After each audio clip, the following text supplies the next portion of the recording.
आज हम मुद्रा के परिमाण सिद्धांत का अध्ययन करेंगे। अर्थशास्त्रियों में इस सिद्धांत को लेकर काफ़ी विवाद रहा है।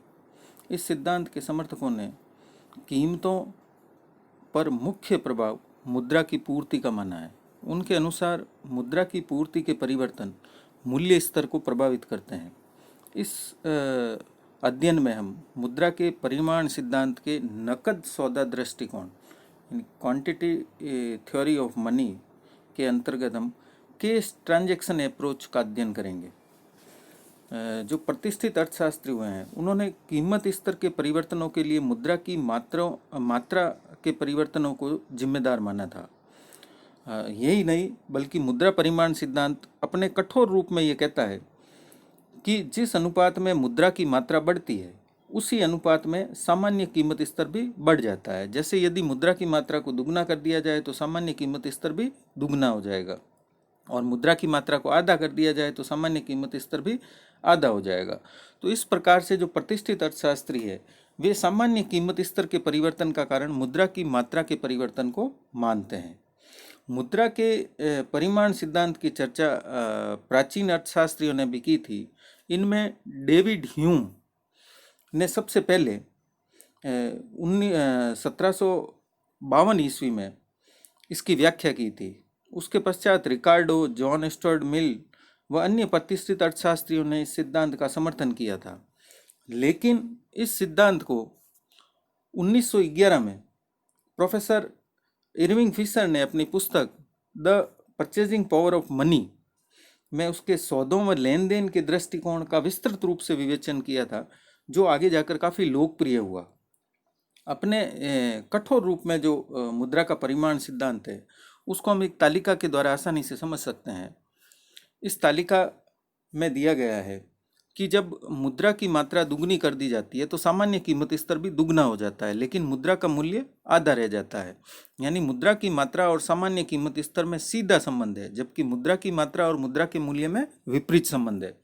मुद्रा की मात्रा को आधा कर दिया जाए तो सामान्य कीमत स्तर भी आधा हो जाएगा, लेकिन मुद्रा का मूल्य बढ़ करके दुगना हो जाएगा।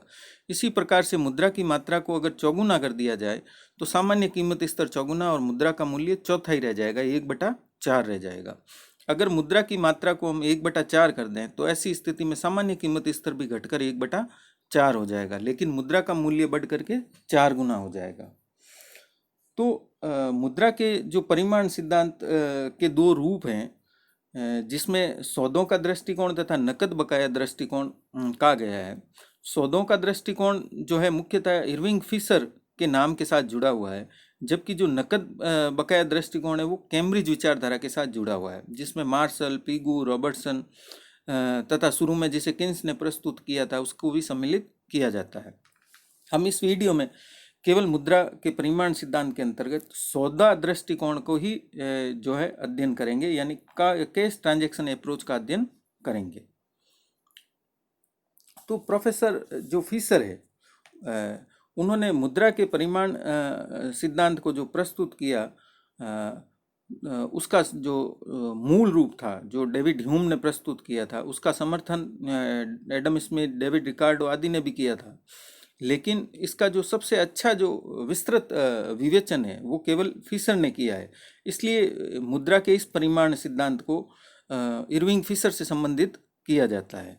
तो इसलिए फिशर के सिद्धांत की जो मान्यताएं हैं वो मान्यताएं इस प्रकार से है कि m व m1 का संबंध या अनुपात स्थिर बना रहता है। इसलिए m के बदलने से m1 भी उसी अनुपात में बदल जाता है। मान लेते हैं हम कि अगर शुरू में m 100 है और m1 200 है, तो अगर m 200 इकाई होता है तो m1 भी 400 इकाई हो जाएगा, यानी दोनों में बदलने का अनुपात स्थिर रहेगा। यहाँ m का मतलब नकद मुद्रा से है और m1 का मतलब साख मुद्रा से है।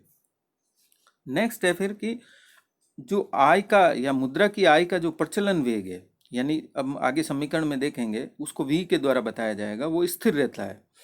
और जो साख मुद्रा का प्रचलन वेग है जिसे हम v1 कहेंगे वो भी स्थिर रहेगा। नेक्स्ट है फिर सौदों की मात्रा भी स्थिर रहती है, यानी अर्थव्यवस्था में क्लासिकल इकोनॉमिस्ट जैसे मानते थे कि पूर्ण रोजगार की दशा पाई जाती है, जिससे m के बढ़ने से या नकद मुद्रा के बढ़ने से उत्पत्ति के बढ़ने की आशा नहीं की जा सकती, क्योंकि साधनों का पहले से ही पूर्ण उपयोग हो चुका होता है। यानी ये सिद्धांत पूर्ण रोजगार की मान्यता को मानता है और सौदों की मात्रा को स्थिर मानता है। नेक्स्ट है फिर कि मुद्रा केवल विनिमय का माध्यम है, यानी मुद्रा विनिमय का ही काम करती है, संचय का कार्य मुद्रा द्वारा नहीं किया जाता है। और फिर इसकी मान्यता है कि अर्थव्यवस्था में जो है वस्तु विनिमय प्रणाली नहीं पाई जाती है, उसका अभाव पाया जाता है और सारे लेन देन मुद्रा के माध्यम से ही किए जाते हैं। नेक्स्ट फिर इसकी मान्यता ये है कि ये दीर्घकालीन सिद्धांत है, यानी ये दीर्घकाल में मुद्रा व कीमतों के संबंध का अध्ययन करता है, अल्पकाल से इसका कोई लेना देना नहीं है। इसके पश्चात हम आते हैं कि फिशर ने ये समीकरण दिया था mv + m1 v1 = pt। तो फिशर का जो ये सूत्र है जिसका उन्होंने उपयोग किया था, इस सूत्र में जो m है वो सिक्के व पत्र मुद्रा है, यानी करेंसी के रूप में है, कि वह मात्रा होती है जो बैंकों व केंद्रीय बैंक के बाहर होती है, यानी जो जनता के हाथों में होती है और वस्तुओं, सेवाओं और अन्य सामग्री आदि को खरीदने के लिए उपलब्ध होती है। v जो है वो मुद्रा का प्रचलन वेग है अथवा संचलन वेग, velocity of circulation of money कहा जाता है इसे। इसे मुद्रा का आय प्रचलन वेग भी कहते हैं, इनकम वेलोसिटी ऑफ मनी भी कहा जाता है। मुद्रा की एक इकाई एक वर्ष में आय सर्जन के लिए औसत रूप में जितने हाथों में से गुजरती है उसे मुद्रा का औसत आय प्रचलन वेग कहा जाता है। मान लेते हैं हम, है ना, कि मुद्रा की एक इकाई एक वर्ष में 5 हाथों में से गुजरती है, तो v = 5 होगा। इस प्रकार से जो है मुद्रा का प्रचलन वेग जो है माना जाता है। और अगर हम भारत के संदर्भ में बात करें तो 2007-08 में संकीर्ण मुद्रा यानी M1 के संदर्भ में जो है 4.75 तथा व्यापक मुद्रा M3 के संदर्भ में ये वेलोसिटी 1.31 रही है। तो मुद्रा जो सूत्र में है M1 है वो है साख मुद्रा या मांग जमा राशियों को सूचित करता है। ये जमाएं भी व्यय की जा सकती है और कीमतों को प्रभावित करती है। V1 जो है वो इन जमा राशियों या साख मुद्रा का एक वर्ष में प्रचलन वेग को बतलाता है। तो इस प्रकार से इस सूत्र को जो है हम अगर आगे डिफाइन करें तो उसको हम इस प्रकार से रख सकते हैं कि P = mv + m1 v1 / t हो जाएगा। इसको अगर हम आगे एक सूत्र के द्वारा या एक उदाहरण के द्वारा हल करना चाहें, हम माने कि m = 200 है तथा वेलोसिटी या v = 10 है, m1 की मात्रा 900 है तथा v1 20 है, तो ऐसी स्थिति में मुद्रा की मात्रा या मुद्रा की कुल पूर्ति कितनी होगी? तो मुद्रा की पूर्ति हमारे पास हो जाएगी ऊपर के सूत्र के अनुसार, जो PT है वो मुद्रा की पूर्ति को व्यक्त करता है और इसका mv + m1 v1 भाग मुद्रा की मांग को व्यक्त करता है। तो 200 × 10 + 900 × 20 = 20,000 आ जाएगा। तो इस प्रकार से मुद्रा की जो पूर्ति है ना, वो 20,000 रुपये आ जाएगी। PT जैसा कि मैंने बताया यह मुद्रा की मांग को व्यक्त करता है। यह मुद्रा की मांग को इसलिए व्यक्त करता है कि P जो है वो सामान्य कीमत स्तर होता है और T जो है वो ट्रांजैक्शन होता है, यानी वस्तुओं व सेवाओं के सौदों की कुल मात्रा अथवा एक वर्ष में निर्मित वस्तुओं, सेवाओं और जैसे प्रतिभूतियां, भूमि आदि की कुल मात्रा का सूचक होता है। इस प्रकार जो सौदों की मात्रा होती है इनटू कीमत करने पर मुद्रा की मांग होती है। तो फिशर के समीकरण में एक तरफ मुद्रा की पूर्ति है ना mv + m1 v1 होती है, तो दूसरी तरफ मुद्रा की मांग PT होती है और संतुलन में mv + m1 v1 = PT, अर्थात मुद्रा की पूर्ति बराबर मुद्रा की मांग होती है। तो समीकरण में v व v1 की जो मात्राएं हैं वो m व m1 का अनुपातिक संबंध व t को स्थिर मान लेने पर यह कहा जा सकता है कि P में परिवर्तन m की मात्रा के अनुसार ही होंगे। यदि m को दुगना कर दिया जाए तो कीमत स्तर या P भी दुगना हो जाएगा, यदि m को चौगुना कर दिया जाए तो P या कीमत स्तर भी चौगुना हो जाएगा। इसको हम एक रेखा चित्र के माध्यम से भी समझ सकते हैं, है ना। ये रेखा चित्र आपके सामने है। इस रेखा चित्र में मुद्रा के परिमाण सिद्धांत में m और P का प्रत्यक्ष व आनुपातिक संबंध को बताया गया है।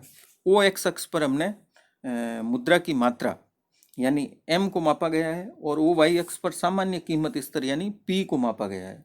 ओ आर जो है एक सरल रेखा है जो एम और पी के संबंध को बतलाती है।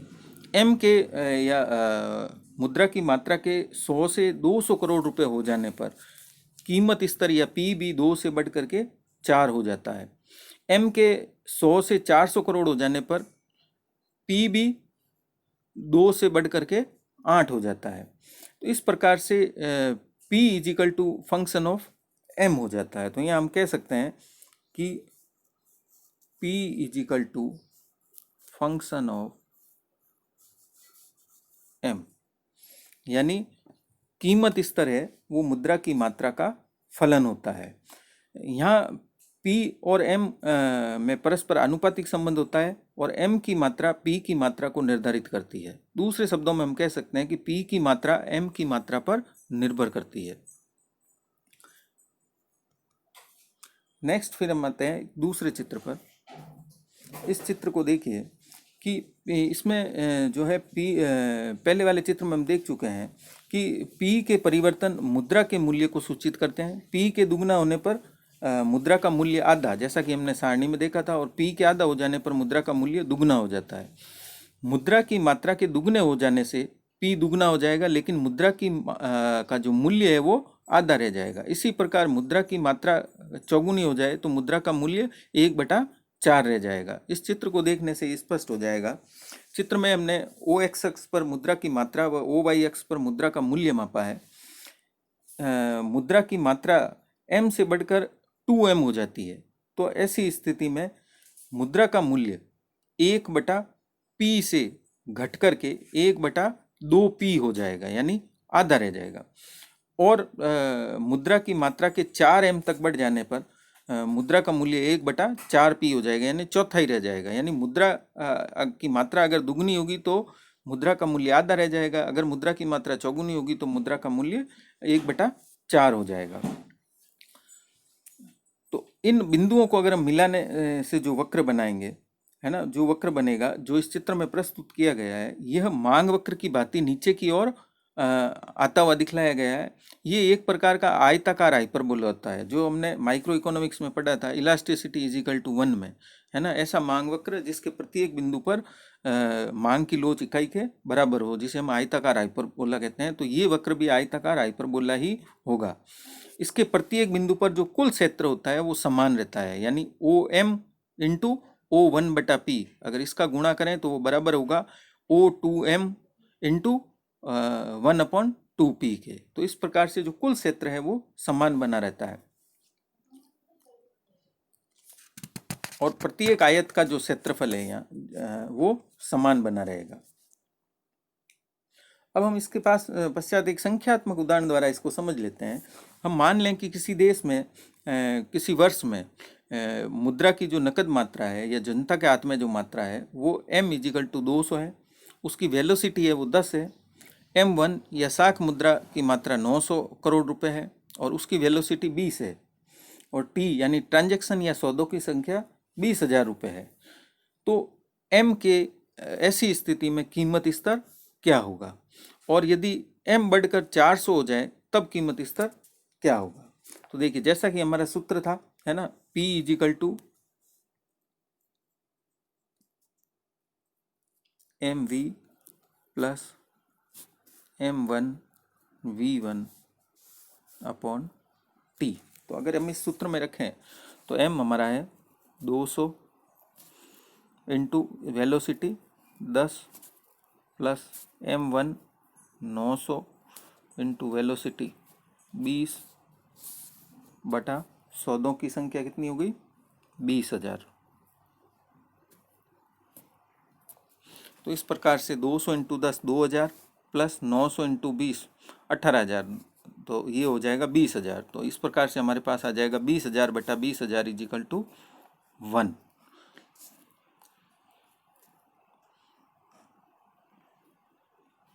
तो इस प्रकार से हमारे पास आ जाएगा कि जो है यहाँ पर P या कीमत स्तर इकाई के बराबर आ जाएगा। अब दूसरा जब हमने लिखा है कि यदि m 200 से बढ़ कर के और 400 हो जाता है, तो ऐसी स्थिति में क्या होगा? तो m की जगह अब हम रखेंगे 400 इंटू 10 प्लस 900 इंटू 20 बटा 20,000, और ये हो जाएगा हमारे 400 इंटू 10 कितना हो जाएगा? 4,000। और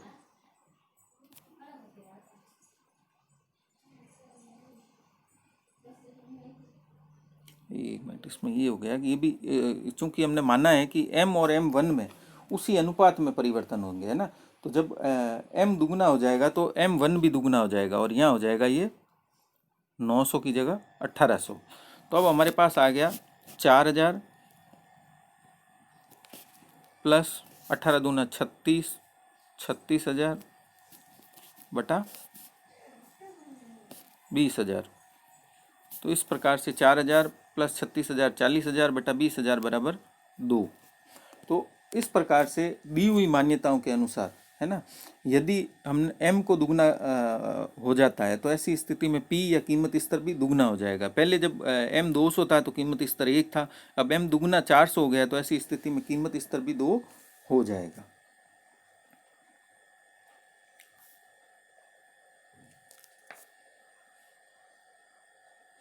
तो इस प्रकार से हमने देखा कि जो फिशर ने m में जो है आनुपातिक परिवर्तन या आनुपातिक संबंध को माना है। जब m बढ़ता है तो उसकी कुछ मात्रा बैंकों में जमा कराई जाती है, जिसके आधार पर व्यापारिक बैंक साख का सृजन करते हैं। इस प्रकार दीर्घकाल में m1 व m के अनुसार बदलने की प्रवृत्ति पाई जाती है। m व m1 का जो अनुपात है वो स्थिर रहता है, और स्थिर इसलिए रहता है कि साख सृजन यानी m1 जो है बैंकों में नकद रिजर्व अनुपात कैश रिजर्व रेशियो CRR पर निर्भर करता है, जिसे सरकार अथवा केंद्रीय बैंक निर्धारित करती है। यहाँ पर हम ये स्पष्ट करना चाहेंगे कि जब m बराबर 100 है तथा रिजर्व अनुपात 20% है तो बढ़कर साख की मात्रा जो है 80 इंटू 5 बराबर 400 इकाई होगी। इसलिए m व m1 का अनुपात 1:4 होगा। तो m बराबर 200 तथा रिजर्व अनुपात 20% होने पर नई साख की मात्रा m1 इजिकल टू 160 इंटू 5 बराबर 800 इकाई होगी। तो पुनः m व m1 का अनुपात 1:4 ही रहेगा। तो इस प्रकार से m और m1 का अनुपात नहीं बदलता है। तो ऐसी स्थिति में कीमत स्तर में परिवर्तन फिशर के अनुसार या फिशर के सिद्धांत के अनुसार या प्रतिष्ठित अर्थशास्त्रियों के सिद्धांत के अनुसार उसी अनुपात में होंगे जिस अनुपात में मुद्रा की मात्रा में परिवर्तन होते हैं। अगर मुद्रा की मात्रा दुगनी होती है तो कीमत स्तर दुगना हो जाता है, अगर मुद्रा की मात्रा आधी हो जाती है तो कीमत स्तर भी आधा रह जाता है। लेकिन मुद्रा का मूल्य और मुद्रा की मात्रा के बीच या कीमत स्तर के बीच विपरीत संबंध होता है। अगर मुद्रा की मात्रा दुगनी हो जाती है तो मुद्रा का मूल्य आधा रह जाता है, अगर मुद्रा की मात्रा आधी कर दी जाए तो मुद्रा का मूल्य दुगना हो जाएगा। तो इस प्रकार से आज हमने मुद्रा के परिमाण सिद्धांत के अंतर्गत जो नकद सौदा दृष्टिकोण है या कैश ट्रांजैक्शन अप्रोच है उसका अध्ययन किया है।